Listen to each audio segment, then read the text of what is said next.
خليل بالقرآن هو إمامنا على هداية الله آمتنا. خليل بالقرآن هو إمامنا على هداية الله آمتنا.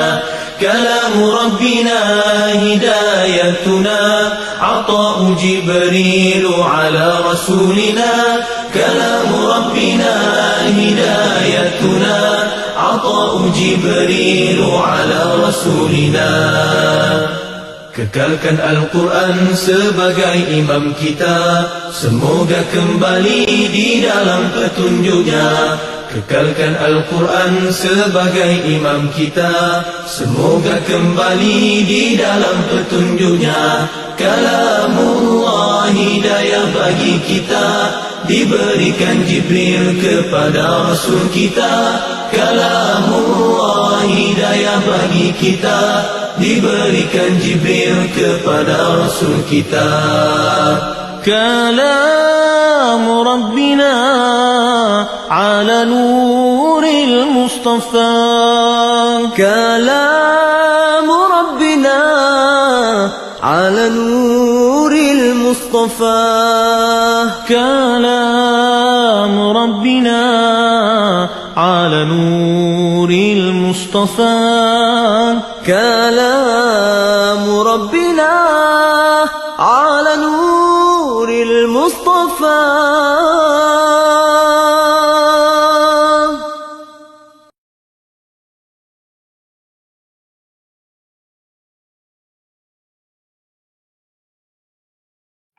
بسم الله الرحمن الرحيم. أحييكم بتحية الإسلام، تحية طيبة مباركة من عند الله تبارك وتعالى. السلام عليكم ورحمة الله وبركاته. الحمد لله الحمد لله الحمد لله الحمد لله وكفى، والصلاة والسلام على رسول الله المصطفى وعلى آله وصحبه ومن وفى. أشهد أن لا إله إلا الله وحده لا شريك له، وأن سيدنا محمدا عبده ورسوله. اشرح لي صدري ويسر لي أمري واحلل عقدة من لساني يفقهوا قولي. أما بعد. Para jemaah sidang penonton, tuan-tuan dan puan-puan, ibu-ibu dan ayah-ayah yang saya hormati, yang saya kasihi sekalian, alhamdulillah, syukur pada Allah Subhanahu wa taala, pada pagi ini kita dapat sama-sama menyambung lagi kuliah pengajian tajwid Al-Quran kita, insya-Allah. Seperti biasa, siapa yang ada kitab tajwid ini, oleh tajwid Al-Quran jilid yang pertama di muka surat 294, insya-Allah. Jadi sebelum kita melanjutkan, seperti biasa saya mohon respon di ruang komen. Adakah suara saya kedengaran jelas ataupun tidak, dan nyatakan lokasi anda. Kita mulakan dulu pertemuan kita dengan sama-sama membaca Ummul Kitab Al-Fatihah. A'udzu billahi minasy syaithanir rajim. Bismillahirrahmanirrahim. Alhamdulillahi rabbil alamin. Ar-Rahmanir Rahim. Maliki yaumiddin.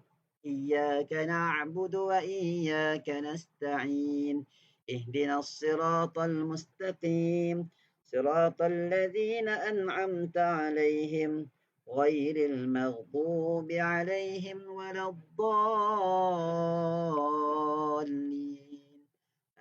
آمين. بسم الله الرحمن الرحيم. الحمد لله رب العالمين، والصلاة والسلام على أشرف الأنبياء والمرسلين وعلى آله وصحبه أجمعين. اللهم افتح علينا حكمتك وانشر علينا من خزائن رحمتك يا أرحم الراحمين. ربنا اشرح لنا صدورنا ويسر لنا أمورنا واحلل عقدة من ألسنتنا يفقه أقوالنا. اللهم فقهنا في الدين وعلمنا التأويل واهدنا الصراط المستقيم. اللهم زدنا علما وارزقنا فهما. اللهم نورنا بنور علمك وأبعدنا النسيان برحمتك يا أرحم الراحمين. والحمد لله رب العالمين.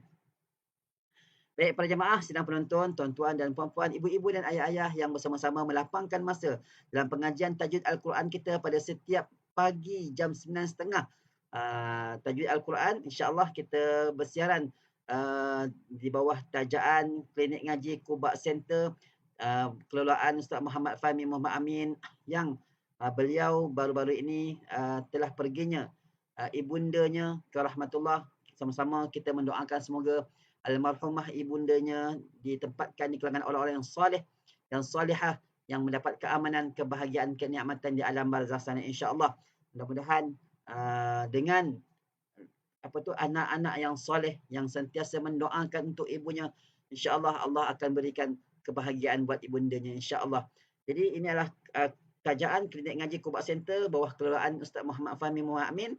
Kita bersiaran menyambung kembali tajwid Al-Quran kita di halaman yang ke-294. Siapa yang ada kitab tajwid ni, muka surat 294, masih lagi kita membincangkan tentang hukum nun mati dan tanwin. Hukum nun mati dan tanwin. InsyaAllah kepada semua yang melapangkan masa, saya ucapkan tahniah dan ahlan wa sahlan wa marhaban kepada yang telah bersama-sama dengan saya pada pagi ini. Maaf, tahniah saya ucapkan. InsyaAllah kita akan sambung kembali pengajian tajwid Al-Quran kita. Jadi siapa yang ada kitab boleh buka kitab muka surat 294. Siapa yang tak ada, saya akan kongsikan di skrin saya nanti. Dan sebelum saya melanjutkan, seperti biasa saya mohon bantuan, kerjasama, sokongan daripada semua sidang penonton untuk memberikan sokongan dengan menekan button like dan juga button love di bawah dan menekan tombol share untuk berkongsi dengan lebih ramai lagi rakan-rakan FB kita di luar sana. Boleh tag rakan-rakan kita supaya mereka turut serta belajar mengaji Al-Quran, belajar memperbaiki bacaan Al-Quran, mengetahui hukum-hukum tajwid. InsyaAllah mudah-mudahan dengan usaha kita ini akan mengangkat martabat kita di sisi Allah Subhanahu Wa Taala kerana kemuliaan Al-Quran itu, insya-Allah. Baik, kalau semua telah bersedia, saya akan kongsikan di skrin saya. Okey. Itu dia muka surat 294, topik yang ke-9. Topik yang ke-9. Baik. Kaedah penulisan tanwin ada beberapa cara. Sekarang ni kita tengok. Tanwin tu apa dia? Baris dua. Sama ada baris dua di atas, baris dua di bawah ataupun baris dua di hadapan. Okey. Ada beberapa cara penulisannya. Dia tak sama Baik. Ada pun pendapat yang terpilih iaitu mushaf yang terdapat di sisi kita pada hari ini. Seperti mana mushaf yang dicetak di Madinah, Arab Saudi. Jadi kebanyakan mushaf yang kita guna ni adalah cetakan Arab Saudi. Namun tidak nafikan ada juga cetakan daripada Syam, di sebelah Syria, Damsyik dan sebagainya. Okey. Jadi yang masyhurnya yang cetakan Madinah ni lah. Baik.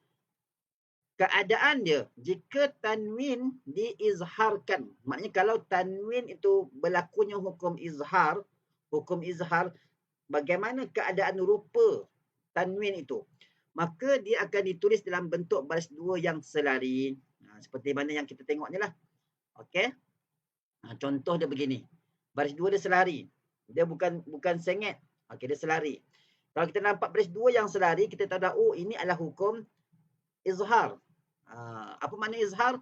Jelas. Apa yang nak dijelaskan? Menjelaskan bunyi nun mati ataupun tanwin itu. Jadi, ini bentuk tanwin mansub ataupun tanwin majrur. Baris dua di atas ataupun baris dua di bawah, dia selari. Contoh dia, azaban alima. Nampak tak ban tu baris duanya selari?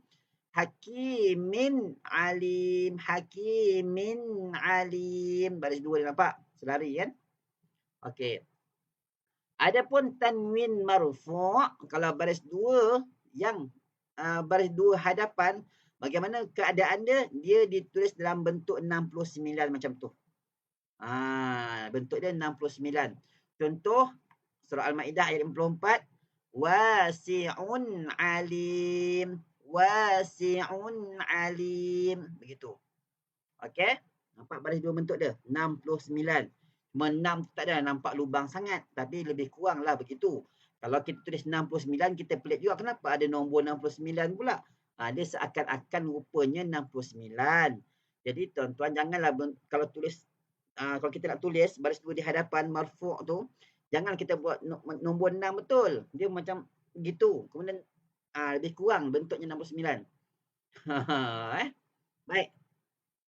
Itu keadaan apa ni? Kalau hukum izhar. Baik, jika tanwin diidghamkan, maknanya kalau hukum idgham pula, maka ditulis dalam bentuk baris dua yang tidak selari. Kalau hukum idgham baris duanya tidak selari. Kalau yang izhar tadi selari, kalau idgham tidak selari. Sengit sikit. Okey. Ini adalah bagi tanwin mansub dan tanwin majrur. Baris dua di atas dan baris dua di bawah bentuknya ialah tidak selari. Okey.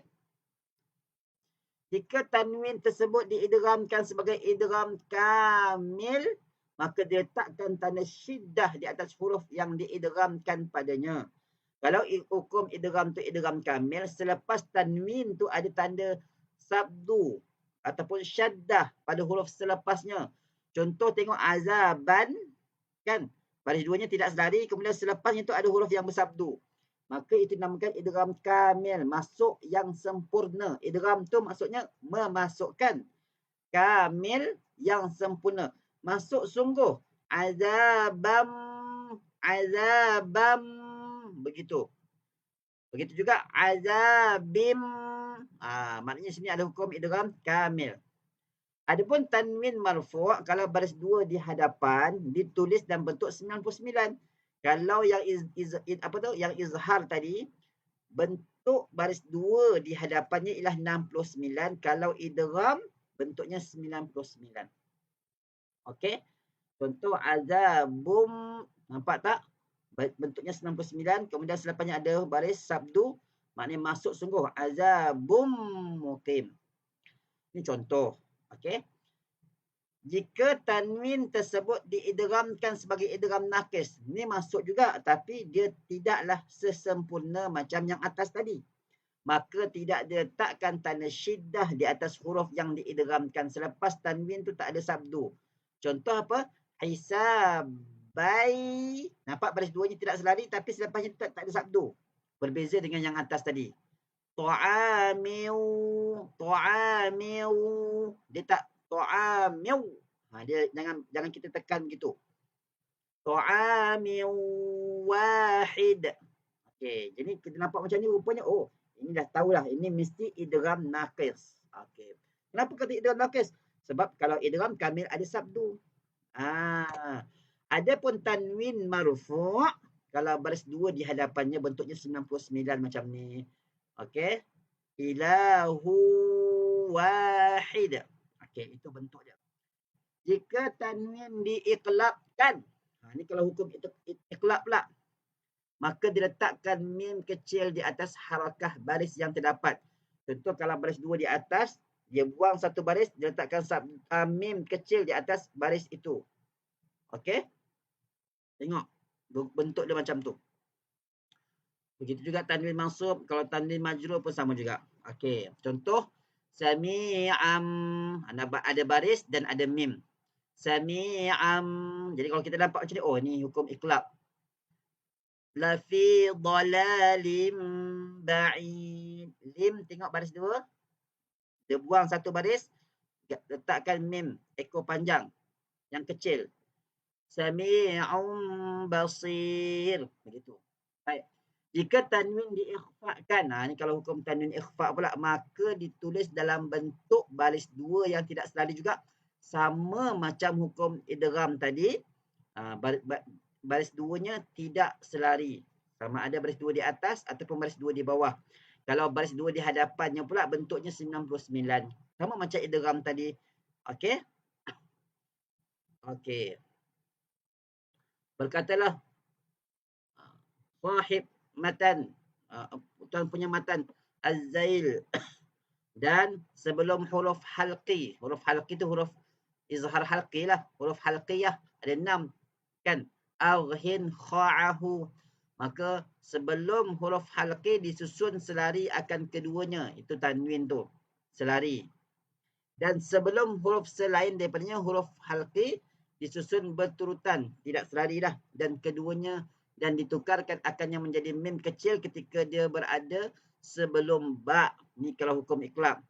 Jika kamu mahu kerana dengan demikian itu, ia dibaca dan syiddah pula diletakkan pada huruf hijaiyah selepasnya iaitu pada lam, mim, nun dan ra. Ini kalau idgham kamil. Adapun selain daripadanya maka ditinggalkan akannya sebagaimana yang telah berlalu. Ini apabila dikekalkan gunnah pada ya dan waw di sisi ahli adab. Ulama tajwid adalah kedua-duanya waw dan ya seperti huruf-huruf yang selebihnya yang ditulis tanpa tasydid. Habis. Okey, itu bagaimana kita nak mengenal hukum berdasarkan baris.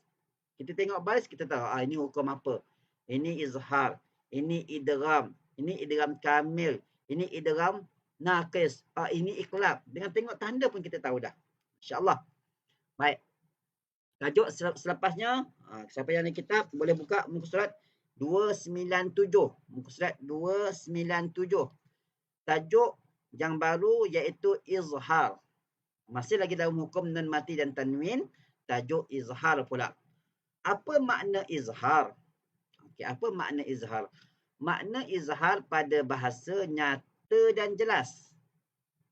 Pada bahasa nyata dan jelas. Kalau kita bahasa Melayu, kita panggil minta maaf zahir dan batin. Zahir tu yang jelas, nampak kesalahan kita. Batin tu yang dalam. Kita dengki, iri hati, sombong dan sebagainya, itu kesalahan-kesalahan dalam batin. Kalau zahir ni yang jelas, yang terpapar. Okey? Pada istilah mengeluarkan setiap huruf dari makhrajnya tanpa gunnah. Kita mengeluarkan huruf itu dengan jelas daripada tempatnya tanpa dengung pada huruf yang diizharkan. Berkatalah sahib Salsabil Asy-Syafi, izhar iaitu kamu mengeluarkan setiap huruf dari makhrajnya tanpa gunnah pada huruf yang diizharkan. Jadi maknanya hukum izhar ni tidak dengung lah. Okey. Perhatian. Pengertian izhar di atas adalah pengertian umum. Yang diterangkan itu secara umum sahaja. Bagi hukum izhar, bukannya khusus untuk nun sakinah ataupun tanwin sahaja. Bagi hukum izhar itu beberapa jenis izhar. Izhar ni ada beberapa jenis pula. Ada izhar halqi, ada izhar syafawi, ada izhar qamari, ada izhar mutlak, ada izhar riwayah. Itu dia. Ni first time dengar ni.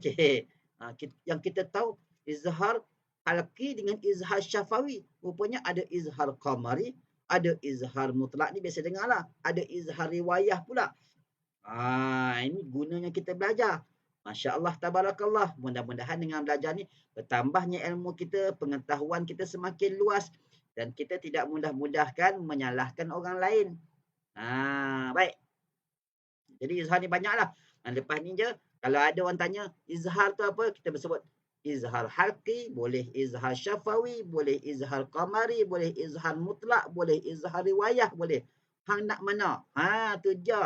Wah, senang dia tengok kita jawab lagu tu. Baik. Yang kedua, apabila nun sakinah, nun yang mati, nun sakinah ataupun tanwin, nun mati ataupun tanwin bertemu dengan salah satu huruf izhar, kita baca Quran, nampak huruf nun yang diletakkan tanda mati ataupun baris duanya yang selari, jumpa dengan selepasnya tu huruf-huruf izhar yang 6, iaitu ha, kha, ain, ghain, ha, hamzah, yang terhimpun dalam rangkai kata. Kalau kita susah nak hafal ha, kha, ain, ghain, ha, hamzah, kita hafal arhin, kha'ahu, arhin, kha'ahu. Hafal kalimah tu. Atau di awal setiap kalimah ungkapan, ni kalau susah nak hafal arhin, kha'ahu, boleh hafal akhi haka ilman hazahu ghaira khasirin, ataupun ala hudan, alin, hala, adin, khala. Ini jangan ni. Kita pun nak apa-apa yang ungkapan-ungkapan ni lagi susah. Lebih senang arhin kha'ahu sahaja. Okey, berkatalah Syekh Sulaiman Jamzuri, maka yang pertamanya izhar jika datang sebelum huruf halqi, yang 6 yang telah disusun, maka ketahuilah olehmu akannya, iaitu hamzah, ha, kemudian ain, ha dan yang bertitik, kemudian ghain dan kha. Okey. Berkata Imam Ibnul Jazari, maka di sisi huruf halqi hendaklah kamu izharkan. Jumpa huruf halqiyah, huruf-huruf halqum ni, maka kita kena jelaskan. Maknanya hukum ni ialah izharkan. Berkata Imam Syatibi, dan di sisi huruf halqi diizharkan akan keduanya, iaitu nun sakinah ataupun tanwin. bagi mereka imam-imam Al-Qurra iaitu Hamzah, Ha, Ha, Ain, Kha dan Ghain. Okey. Jadi kalau jumpa 6 huruf ni, nun mati dan tanwin jumpa 6 huruf ni, maka kita kena izharkan, kena jelaskan bunyinya.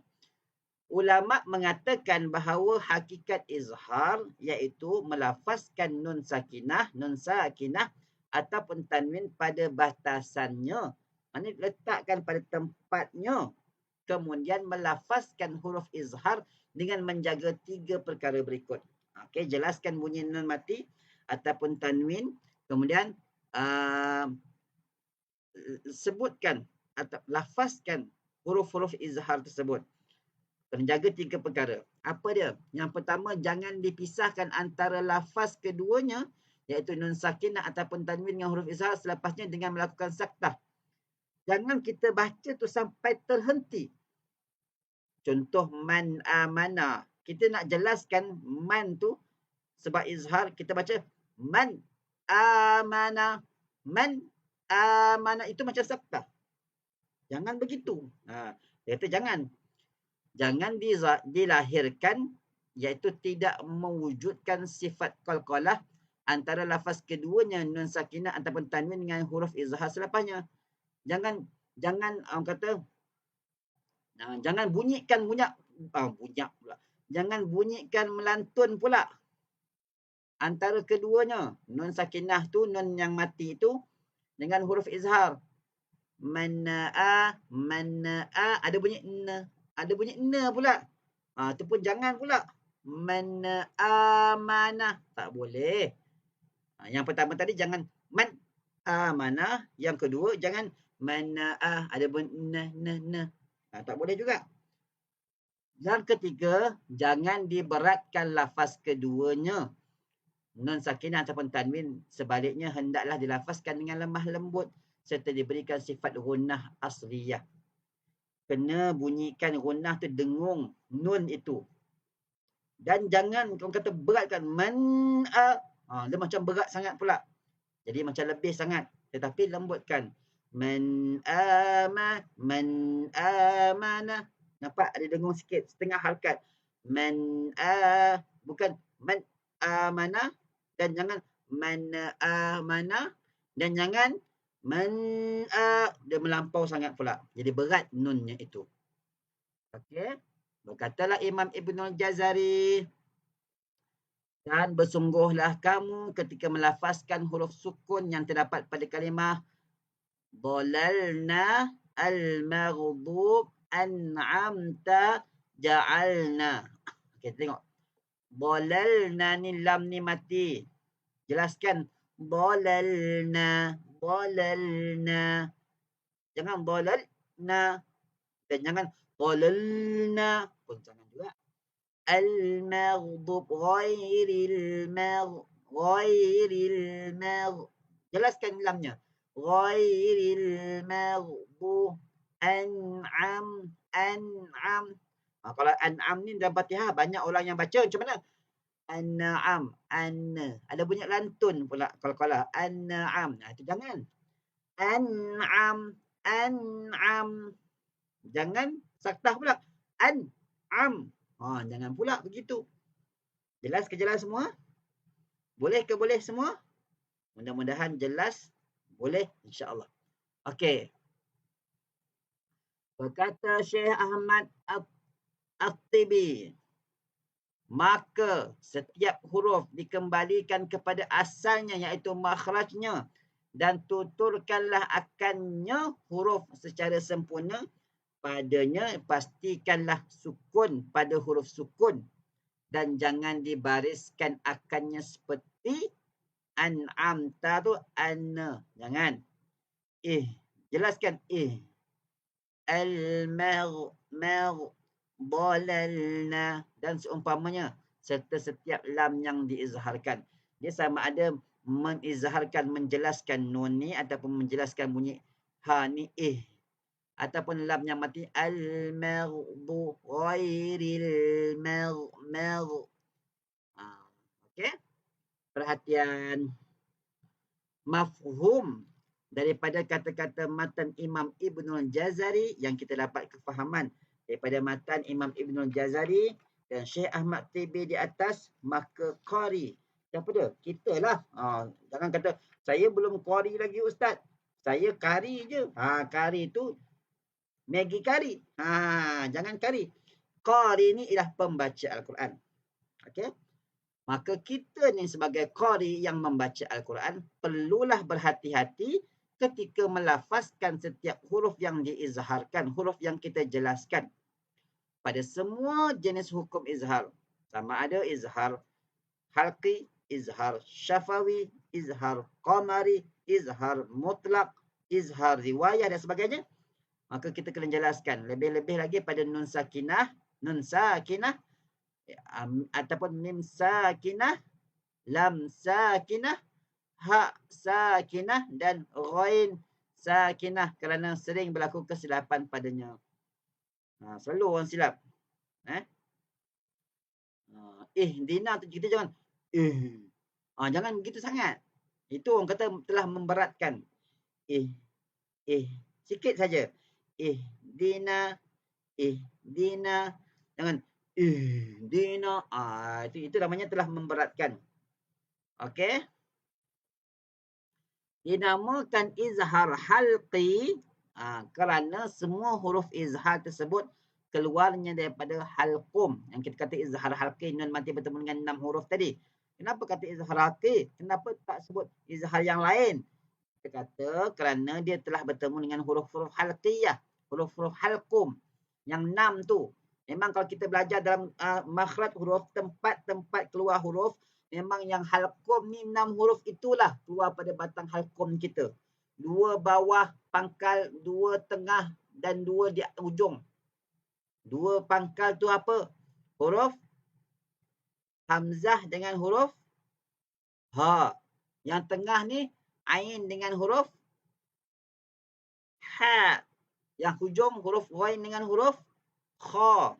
Boleh ke boleh semua? Itu namanya huruf halqiyah, huruf halqum. Sebab itulah dinamakan hukum tu hukum izhar halqi. Okey. Yang ke-9, sebab-sebab izhar.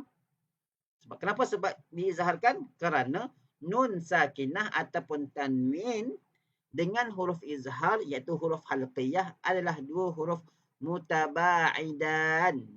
Nun mati dengan 6 huruf tu dia jauh. Nun dan 6 huruf halqiyah tu jauh tempatnya, makhrajnya. Iaitu 2 huruf yang berjauhan makhraj dan berlainan sifat. Itu sebabnya kita kata izhar. Ulama tajwid membahagikan izhar halqi kepada 3 martabat berdasarkan makhraj huruf.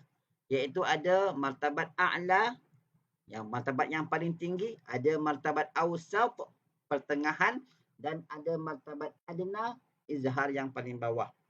Okey. Kemudian boleh buka muka surat 300. Kebetulan saya tak sempat nak ambil gambar, nak sharekan di skrin saya. Jadi siapa yang ada kitab dia dapat tengok lah. Yang tak ada kitab tu usahakan untuk belilah. Harga kitab ni satu jilid RM80. Dia ada 2 jilid.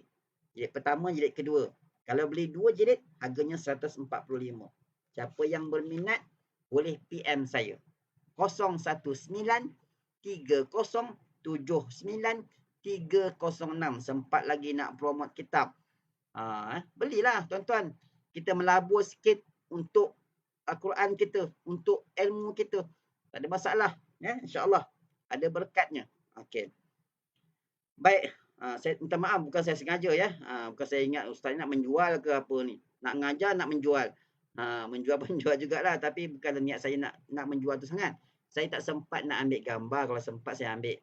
Okey. Siapa yang ada kitab boleh buka muka surat 300. Apa dia martabat a'la itu? Martabat a'la yang tertinggi itu iaitu izhar nun sakinah, nun yang mati ataupun tanwin bertemu dengan huruf pada huruf hamzah dan huruf ha. Kerana makhrajnya di pangkal hakum, iaitu huruf izhar yang paling jauh daripada nun sakinah dan tanwin. Rupanya yang ni, yang bawah ni, itu kata martabat a'la. Okey. Yang kedua martabat awsat. martabat pertengahan, iaitu izhar nun sakinah, nun yang mati bertemu ataupun tanwin bertemu dengan huruf ain dan huruf ha, sebab ain dan ha tu martabat pertengahan. Jadi dekat sikit dah dengan nun. Martabat adna yang paling rendah iaitu izhar nun sakinah bertemu dengan huruf ghain dan huruf kha. Ya, dua huruf atas dia makin dekat dengan huruf nun. Okey. Contoh-contoh izhar halqi banyaklah kat situ. Siapa yang ada kitab boleh tengok contoh-contoh dia. Dia datangkan contoh tanwin, contoh nun mati pada dua kalimah. Boleh berlaku nun mati dalam satu kalimah pun boleh. Ada contoh-contohnya kat situ. Dan kat muka surat 301, ada pula dilukiskan, orang kata apa, gambar rajah. Yang izhar halqi itu pecah kepada a'la, awsat dan adna. Yang a'la tadi contohnya min hadin. Min hadin. Nampak? Dengar. Saya masih lagi mendengungkan setengah harakat pada huruf nun. Kalau nun tu sifatnya dengung. Min ha, gitu. Min hadin. Jangan min ha macam taktah. Min hadin. Tak boleh. Ataupun kita melantun pula. Minha, tu salah juga. Minna, tu salah. Man amana, ada bunyi begitu. Kalau yang awsat, min hakimin, man amila. Jangan baca man amila, dia macam saktah, terhenti. Contoh yang adna, faman khafa. Ada bunyi kha. Min gham. Itu martabat yang paling rendah. Sebab dia makin dekat dengan huruf nun. Yang paling bawah sekali ni, itu martabat yang paling jelas izharnya lah. Ya? Okey, muka surat 302, tajuk idgham. Yang tajuk idgham ni, kita akan cerita nanti petang insya-Allah kalau tak ada apa-apa masalah. InsyaAllah kalau tak ada apa-apa masalah. Okey, setakat ni kita berhenti dulu di halaman 301 tajuk izhar. Adapun tajuk idgham kita akan sambung petang ini jam 2 suku. InsyaAllah kalau tak ada apa-apa halangan. Okey, terima kasih saya ucapkan kepada semua para jemaah sidang penonton, tuan-tuan dan puan-puan yang telah melapangkan masa bersama-sama dengan saya pada petang yang bahagia ini. Mudah-mudahan Allah Subhanahu Wa Taala memberkati semua. Dan terima kasih saya ucapkan kepada Kubak Center bawah kelolaan Sama Ahmad Fahmi dan juga timnya yang telah menganjurkan pengajian tajwid ini. InsyaAllah mudah-mudahan Allah Subhanahu Wa Taala memberkati kalian, terutamanya ibunya. InsyaAllah mudah-mudahan mendapat ganjaran pahala daripada usaha-usaha baik anaknya ini, insyaAllah. Okey, saya minta maaf, minta ampun andai tersalah mengajar, tersalah bahasa, tersalah cakap dan sebagainya. Yang baik itu datangnya daripada Allah, yang kurang lemah daripada saya mohon ampun. Aqulu qouli hadza wa astaghfirullahal azim li wa lakum. Assalamualaikum warahmatullahi wabarakatuh. Dan sama-sama kita akhir dengan bacaan doa penutup. Bismillahirrahmanirrahim. Allahumma arhamna bil Qur'an waj'alhu lana imaman wa nuran wa hudan wa rahmah. Allahumma zakkirna minhu ma nusina wa 'allimna minhu ma jahilna warzuqna tilawatahu ana al-laili wa atrafan nahar waj'alhu lana hujjatan ya rabbal alamin.